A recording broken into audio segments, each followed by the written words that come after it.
Well, good evening, everybody. It's Monday evening. I took today off to let my hand heal a little bit. Those gouges in my hand were pretty bad. Anyway, I took the time to make the last video of the series of my progression through nomad life through these vehicles. Starting with the Ford Explorer. Moving, at least trying to move into the Suburban, then the Chevy van, then the other Chevy van, and now this is Bertha. Now this is going to be a video about Bertha. So I'm going to show you how I constructed, transformed an old beat up box truck into a quote unquote living space. So let me get this video started, and I hope you enjoy it. So I found this truck. I was looking for something, and I found this truck, cheap truck, down in Newark, New Jersey. And total out the door, I paid about $6,000 after taxi, and it ran great. A little bit of an engine running here, quiet, really nice running engine. I don't know who made that oil filter, but I took a picture of it because I had no idea what kind of oil filter this is. Never seen one before. Anyway, when I got this truck home, when I started to do the tune-up, I found these acorns inside the air breather. So we had a squirrel or something living inside the air breather while it was parked on that lot, and it was there on that lot for a while. I think he was glad to get rid of it when I finally came in to buy that thing, because it's a rust bucket, but it ran really well. So I did what I could. Did a good tune-up, got it running really well, and had to get a couple of the tires repaired because they weren't holding air very well, and they were old tires. These are 19.5s on this thing. I can't stand this. It took me like 15 places to find somebody who could actually mount these. These are the old tires, and there were like 4 different tires on the rear end. Every tire was a different brand, a different models, and all the same though, all the same size. The 225 R19.5. And I actually didn't know this at the time. One of the wheels was actually not even beaded, one of the inner wheels. The engine block was an old Canadian block, 315. And it was it was dirty, it was nasty, but it was clean. And here's the truck once I got it home, and you can see my other vans there, the HiTop and the Scooby van. The inside was a mess. The walls were just straight wood paneling. The floor was like I think 2x6s or 2x8s, and they were nasty. You got the aluminum roof on it, and it had the roll up door. There's the roll up door, and you can see I was living in it right from the get go. Now I skipped a couple things here because you see there's actually a floor in here right now, but we're going to get to the point where I'm going to show you how I did all this work.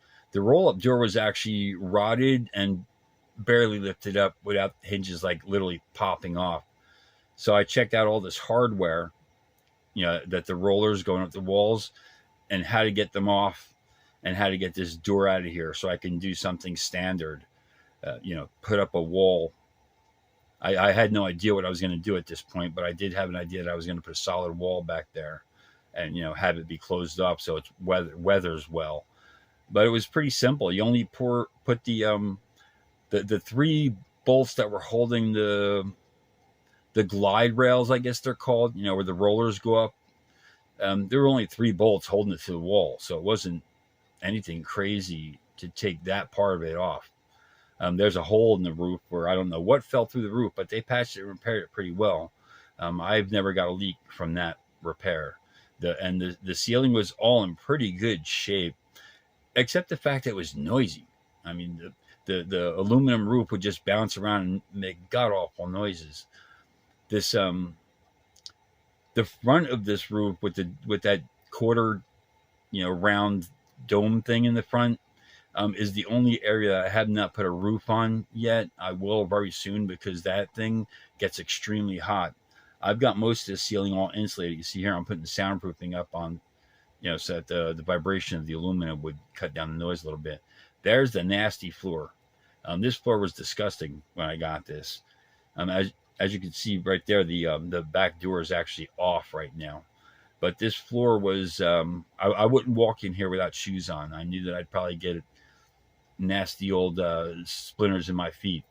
But I put down a layer of tar paper and then put down a 3/4 inch tongue and groove floor to make a solid floor. There you see the solid floor in place, and you see I put a curtain through to the front door that goes into the cab. I got this old roll of linoleum that was pre-cut from Lowe's, and I put down a brand new floor. Great floor. I mean, it didn't cover the whole floor. It was 2 feet short in the back because this is an 8x14. There's the framework I put up on the back wall. I made a wall, but I made a door. There's your doorway. Because I figured at some point I'd like to be able to get out of a real door instead of crawling through the hatch door in the front. There's where I mounted the door. That's the inside view. And coming up will be the outside view. When I did this, there you go. This was quite easy because I was in construction, home improvement for a long time. Sorry about the black spaces you're seeing. Some of the pictures weren't enough to fill the frame up, so I just used some partials in here. I tried to blend them together to make it into a full picture, but it got hard. As you can see, I put insulation in these walls and then covered the back wall with this brown hardwood. There's how I mounted the walls. I actually started building 2x3 walls and mounting them by bracing them to the existing wooden wall. And then I started adding ceiling joists underneath the aluminum ceiling so I would have a place to insulate the ceiling because the roof gets so hot. I had a day in the summer last year where it was 120 degrees inside the back of this truck.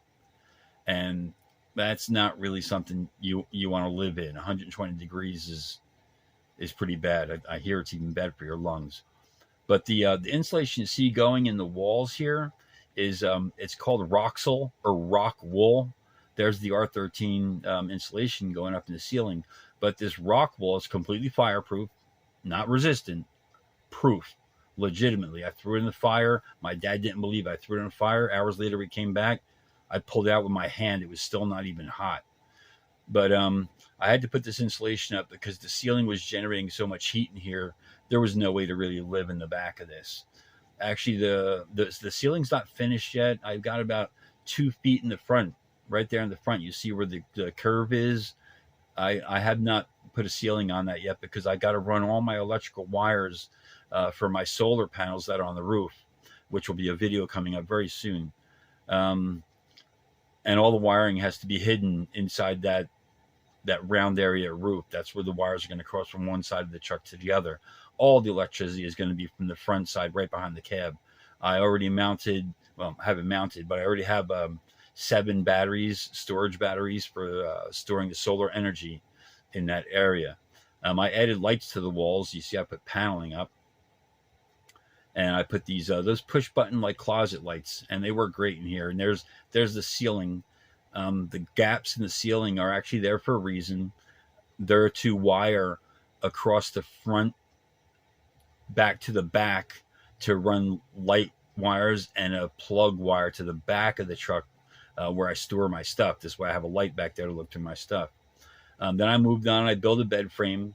I got 4 8-foot 2x12s, and I made a headboard and then the 3 legs, as you see, side, and middle.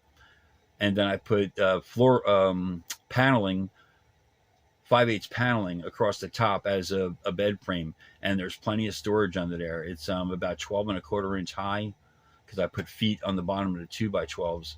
And there's the bed complete. Most comfortable bed I've ever slept in. I got a 8-inch foam mattress with a 4-inch one of those Durafoam, like the ones that mold to your body. And once I get to sleep in this truck, I usually can't wake up. It's so comfortable. But anyway, that's how it went. There will be more videos about the inside because I still haven't finished. Like I said, the ceiling and the electrical wiring hasn't been all run. The solar panels are up on the roof and running and working. I'll be making a video in the next day or two showing you my solar system on this truck. And that's it for now. I mean, there's so many things to do to this truck. It really literally is a rust bucket. It's running very well now, except for the fact that I'm losing my transmission, but I'll be fixing that shortly too. I already replaced the engine once, so hopefully that's not going to happen again, because the rebuilt engine that I rebuilt is running very strong, and I rebuilt it top to bottom, and it's not going anywhere for quite a while. Anyway, I hope you're enjoying these videos. Here it goes. Another one just bit the dust. This is the end, hopefully. I'm hoping that this is the actual last vehicle that I turn into an RV, because I'm actually looking for land, and I'm going to settle in and start doing some auto work on my own. I love all you guys, Vice Grip Garage and, Pole Barn Garage, stay tuned. All of you guys are giving me inspiration to actually do something in retirement instead of just sit around and, what am I going to do? Play solitaire on my computer for the next 15, 20 years, however I live. I don't know. I've still got more in me to do. I've still got more music to record. Hopefully someday. You see, I'm a musician also, so I still have life left, and I refuse to just sit around and do absolutely nothing. So, with that being said, enjoy your evening or whatever time you're enjoying this video, and I hope to see more subscribers, more comments. I've gotten a few, and I love the comments because you know talking with people about this nomad lifestyle, and the things I'm doing to my truck, and I'm helping other people with theirs. It's part of what I want to do. I want to give back now. I want to help other people find their freedom. This is my freedom. I enjoy this thoroughly. I don't care about not having a normal house with a shower and a bathroom. I've got a gym pass. I take showers whenever I want to. I go where I want, I do what I want, and it is true freedom. Stuff still costs you money. Got to insure this beast. Got to put gas in this beast. I still have to buy food. So it's not like a free life, but you want to get away from paying a high mortgage and you can't afford even, I lost my house, so I know how it is, and I'm here to help however I can.